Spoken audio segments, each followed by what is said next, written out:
SIR government नहीं करा रही है, ये भारत निर्वाचन आयोग की एक व्यवस्था है। ये पहली बार भी नहीं हो रहा है। 2004 में जब उस समय एसआईआर की कार्रवाई हुई थी,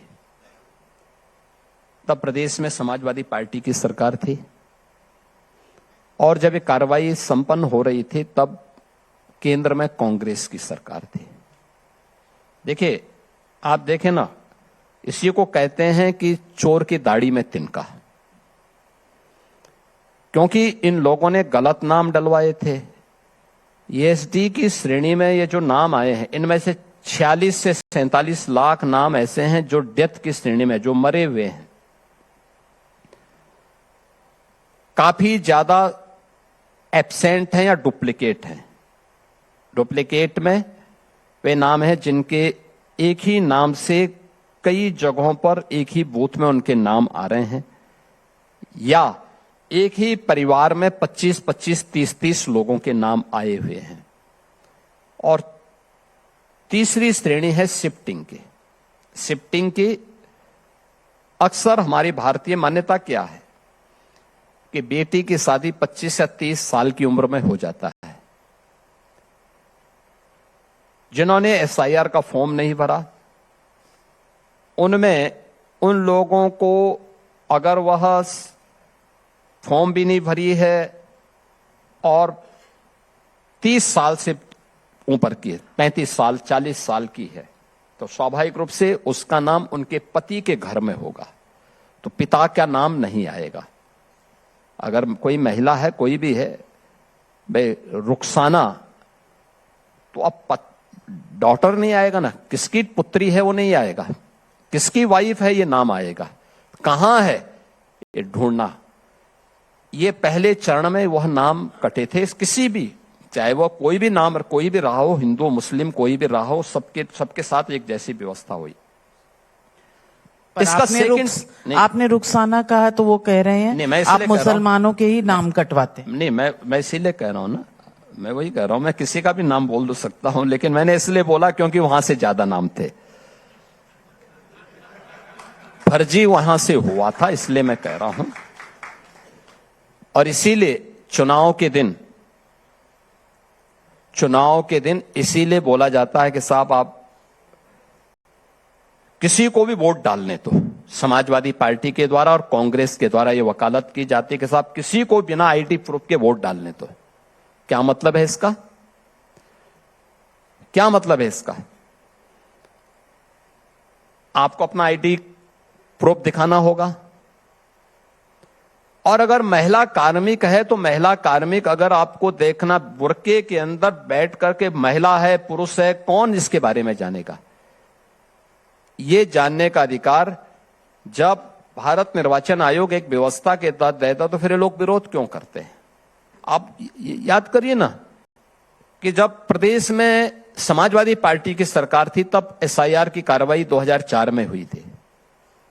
मुलायम सिंह जी तब चीफ मिनिस्टर थे। ये 2,88,00,000 जो फर्जी वोटर थे, इन्हीं का वोट डलवाने के लिए और सही वोटर को मतदाता सूची से नाम कटवाने के लिए इनकी पूरी ताकत लगती थी। मैंने इसीलिए कहा चोर की दाढ़ी में तिनका। ये चोरी सीधे सीधे डकैती है। ये एक वास्तविक मतदाता के हक पर ये डकैती डालने का काम कांग्रेस और समाजवादी पार्टी करती थी, और उस डकैती को जब भारत निर्वाचन आयोग रोकना चाहता है तो ये लोग इस प्रकार का न्यूसेंस क्रिएट कर रहे हैं। ओवैसी जी कह रहे हैं हिजाबी मेयर बन गया है, हिजाबी मुख्यमंत्री बनेगा अब उत्तर प्रदेश में, और देश में हिजाबी प्रधानमंत्री है ना। ओवैसी वैसे हम लोग तो पहले ही बोल चुके हैं कि उत्तर प्रदेश में तो राम जन्मभूमि के माध्यम से उत्तर प्रदेश की जनता जनार्दन ने भी और डबल इंजन सरकार ने अपना संदेश दे दिया है। लेकिन उत्तर प्रदेश के बाद अगला जो निशाना होगा वो हमारा भारतीय जनता पार्टी उधर ही रुख करेगी और किधर? उनकी पीड़ा सबसे ज्यादा इस बात को लेकर के है कि कहीं हैदराबाद को ये भाग्यनगर न बना दें और भाग्यनगर से भयभीत होकर के वे इस प्रकार का राग लाप रहे हैं। मेरा मानना है ओबीसी को मुस्लिम का एक पक्ष भले ही समर्थन करता हो, यूपी में फिलहाल उनके लिए कोई भी स्कोप नहीं है। ये तो अखिलेश जी भी कह रहे हैं। हाँ, तो अखिलेश यादव इसलिए कहेंगे क्योंकि अखिलेश यादव उनसे गठबंधन करना चाहते होंगे। वो तो कांग्रेस के नेता अपनी तरफ ले रहे हैं। हाँ, जहां भी लेना चाहेंगे सब एक साथ। देखो, अखिलेश यादव का पूरा गठबंधन ही अवसरवाद पर आधारित होता है। जहां से उनको अवसर मिल, जहां से उनको थोड़ा भी लाभ दिखाई देता हो, उन सब के साथ जुड़ने का प्रयास करेंगे। फिर उनका काम निकल गया तो उसको फिर बाहर का रास्ता भी दिखाते हैं। योगी जी, एक कांग्रेस के मुख्यमंत्री हैं तेलंगाना में। आपने भाग्यनगर की बात की तो याद आया कि वो कहते हैं Congress is equal to Muslim, Muslim is equal to Congress. ये सांप्रदायिक नहीं है, लेकिन आप जब कहते हैं कि बटेंगे तो कटेंगे तो ये सांप्रदायिक है। ये तो कौन सा फॉर्मूला है? मैं वही कह रहा हूं ना कि मीठा मीठा गप और कड़वा कड़वा थो। अगर हम एक सच को बोलते हैं, सच हमेशा कड़वा होता है, तो उस पर ये उंगली उठाएंगे। कांग्रेस अपने अंतिम दिन गिन रही है। यूपी में तो खैर समाप्त तो हो ही चुकी है। कांग्रेस को यूपी में इतने मेंबर नहीं मिले हैं, इतने भी सदस्य उनके जीत के नहीं आए हैं। देखिए, अर्थी पे कंधा देने के लिए कम से कम 4 लोगों की आवश्यकता पड़ती है। कांग्रेस के पास वह 4 लोग भी जीत के नहीं आए हैं यूपी के सदन में। और मुझे लगता है कि अगली बार समाजवादी पार्टी भी उधर ही जा रही है, कांग्रेस की राह पर तेजी के साथ आगे बढ़ रही है। 2024 में उलट था। देखो, 24 में संविधान के नाम पर और आरक्षण के नाम पर इन्होंने जिस प्रकार का दुष्प्रचार किया था, आज जनता समझ चुकी है। योगी जी, अंत में एक थोड़ा सा रैपिड फायर करना चाहती हूं आपके साथ। आपके लिए 2027 में सबसे बड़ी हेडलाइन क्या होने वाली है? देखिए, 27 में फिर से डबल इंजन सरकार यूपी के अंदर बनने जा रही है। आप इसको मजबूती से बोलिए, अपने आप ही फिर से आएगी। अखिलेश यादव के लिए एक शब्द क्या कहेंगे? देखिए, उनके लिए फिलहाल कोई स्कोप नहीं है और फिलहाल कोई फ्यूचर भी नहीं है। आपके लिए सबसे बड़ा अचीवमेंट क्या है? राम मंदिर, एक्सप्रेसवेज के लॉ एंड ऑर्डर? देखिए, यूपी को उसकी पहचान वापस दिलाना, यूपी को उसकी पहचान का मतलब यहां का नौजवान अब पहचान का मोहताज नहीं। यूपी का किसान आज आत्महत्या नहीं कर रहा है, खुशहाल है।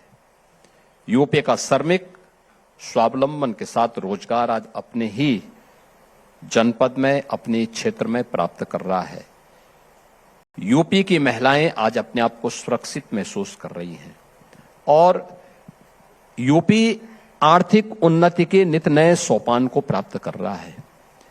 यही राम राज्य है, बिना भेदभाव के हर एक तबके को उसका हक प्राप्त हो रहा है और राम राज्य की अवधारणा पर ही आधारित है श्री राम जन्मभूमि पर भगवान राम का भव्य मंदिर का निर्माण।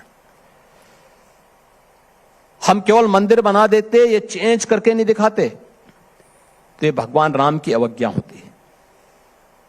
आज हमें इस बात पर गौरव की अनुभूति है कि राम राज्य की उस वास्तविक अवधारणा को हम लोगों ने जमीनी धरातल पर उतारने का काम किया है। राम मंदिर से राम राज्य तक का आपने सफर बता दिया। ये आजकल बुलडोजर से ब्रह्मोस की भी बहुत चर्चा है। ये कौन सा रिश्ता है? देखिए, ये दोनों एक दूसरे के विरोधी नहीं है, ये दोनों एक दूसरे के पूरक हैं। बुलडोजर यूपी की स्ट्रेंथ का प्रतीक है, इंफ्रास्ट्रक्चर के साथ साथ अगर हम देश के सबसे बड़े और सबसे ज्यादा एक्सप्रेस वे के नेटवर्क को यूपी के अंदर स्थापित कर सकते हैं तो वह बुलडोजर एक माफिया प्रवृत्ति को भी उसी प्रकार से कुचल सकती है जिसकी अपेक्षा उत्तर प्रदेश की जनता कर रही थी। ब्रह्मोस जैसे सेक्टर में भी आज बड़े निवेश यूपी के अंदर स्थापित हो रहे हैं। ये भारत की सामरिक शक्ति का प्रतीक है। ये भारत की सामरिक शक्ति कि अगर किसी ने भारत को आंख दिखाया, भारत की आन बान और शान पर गुस्ताखी करने का प्रयास किया तो दुश्मन को उसी के ठिकाने पर जाकर के मारेंगे और ऐसी मार मारेंगे कि वह चिल्लाता हुआ दिखाई देगा। ये बुलडोजर से ब्रह्मोस की यात्रा उसी का प्रतीक है। फिलहाल तो बुलडोजर और ब्रह्मोस दोनों इंडियन क्रिकेट टीम ने पाकिस्तान की क्रिकेट टीम पर भी हर एक सेक्टर में देखने को मिला। ऑपरेशन सिंदूर में